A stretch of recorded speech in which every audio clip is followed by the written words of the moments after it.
কেন ধনীরা আরও ধনী হচ্ছে, why the rich are getting richer, সেটার বাস্তব সত্য যা কেউ বলে না। আপনি কি কখনো ভেবে দেখেছেন একই দেশে একই সময় থেকেও কেন কিছু মানুষ দিনে দিনে ধনী হয়ে যাচ্ছে আর কিছু মানুষ সারা জীবন পরিশ্রম করেও আর্থিকভাবে এগোতে পারছে না? আসল সত্যটা হলো এই খেলাটা শুধু পরিশ্রমের নয়, এটা সিস্টেম বুঝার খেলা। আজকের এই ভিডিওতে আমরা এমন কিছু বাস্তব কারণ জানব যেগুলো বুঝতে পারলে আপনার অর্থ নিয়ে দৃষ্টিভঙ্গি চিরতরে বদলে যাবে। Welcome back. আপনি দেখছেন ওডিক্যাপস ইউটিউব চ্যানেল, যেখানে আমরা সহজ ভাষায় টাকা, সফলতা এবং বাস্তব জীবনের গুরুত্বপূর্ণ বিষয় নিয়ে আলোচনা করি। যদি আপনি সত্যি নিজের আর্থিক ভবিষ্যৎ বদলাতে চান তাহলে ভিডিওটি শেষ পর্যন্ত অবশ্যই দেখুন।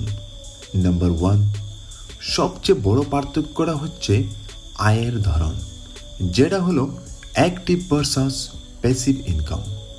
যেমন সাধারণ মানুষ চাকরি করে, সময় দিয়ে টাকা আয় করে, এবং ধনী মানুষ বিনিয়োগ করে এবং টাকা দিয়ে টাকা আয় করে। এই প্রক্রিয়ায় তারা কম্পাউন্ড ইন্টারেস্ট এর সুবিধা পায়, অর্থাৎ টাকা নিজেই আরও টাকা তৈরি করতে শুরু করে। নাম্বার 2, সম্পদের মালিকানা, ওনারশিপ অফ অ্যাসেটস।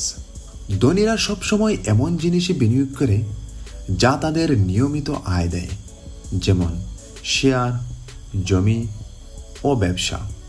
এর ফলে তারা শুধু আয় করে না, তাদের সম্পদের মূল্যও বাড়তে থাকে। এই প্রক্রিয়া ওয়েলথ ইনইকুয়ালিটিকে আরও বাড়িয়ে দেয়। নাম্বার 3, ব্যাংক ও আর্থিক সুবিধা। ব্যাংক কাকে সহজে ঋণ দেয়? যাদের কাছে আগে থেকেই টাকা আছে। যেমন ধনীরা কম সুদে লোন পায় এবং বড় ইনভেস্টমেন্ট করতে পারে। অন্যদিকে সাধারণ মানুষ উচ্চ সুদে ঋণ নেয় এবং তাহাতে রিস্কও বেশি থাকে। এর ফলাফল হয়ে দাঁড়ায় ধনীরা আরও এগিয়ে যায়। নাম্বার 4, আর্থিক শিক্ষার পার্থক্য। স্কুলে আমরা শিখি গণিত, বিজ্ঞান, কিন্তু শিখি না টাকা কিভাবে বাড়াতে হয়, বিনিয়োগ কিভাবে করতে হয়। ধনীরা এই জ্ঞান অর্জন করে, যা হলো বিহেভিয়ারাল ইকোনমিক্সের অংশ। এর ফলাফল হলো তারা ভালো সিদ্ধান্ত নিতে পারে। নাম্বার 5, ট্যাক্স ব্যবস্থার সুবিধা। একটি গুরুত্বপূর্ণ বিষয়, সাধারণত বেতনের উপর ট্যাক্স বেশি এবং বিনিয়োগের আয়ের উপর ট্যাক্স কম। ফলে ধনীরা কম ট্যাক্স দিয়ে বেশি টাকা ধরে রাখতে পারে। নাম্বার 6, মুদ্রাস্ফীতি, ইনফ্লেশন।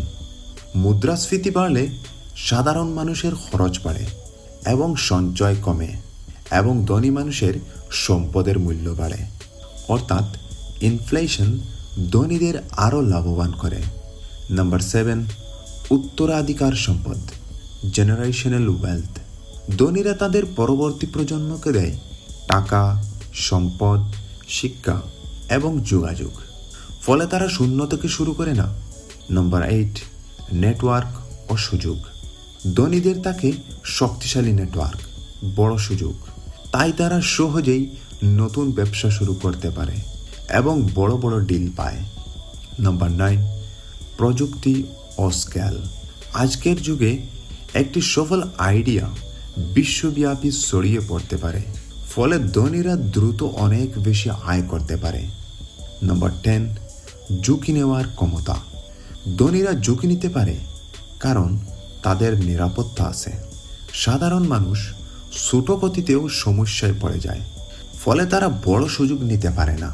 সব কিছু মিলিয়ে একটি বিষয় পরিষ্কার হয়ে গেছে যে ধনীরা শুধু পরিশ্রম করে না, তারা সিস্টেম বুঝে এবং সেটাকে কাজে লাগায়। সংক্ষেপে বলা যায়, তারা সম্পদ তৈরি করে, তারা বিনিয়োগ করে এবং তারা সময়কে কাজে লাগায়। যদি আপনি এই ধরনের বাস্তব ও গুরুত্বপূর্ণ বিষয় শিখতে চান তাহলে এখনই ভিডিওটি লাইক করুন, আপনার মতামত কমেন্টে জানান। আপনি কি টাকা দিয়ে টাকা আয় করতে চান?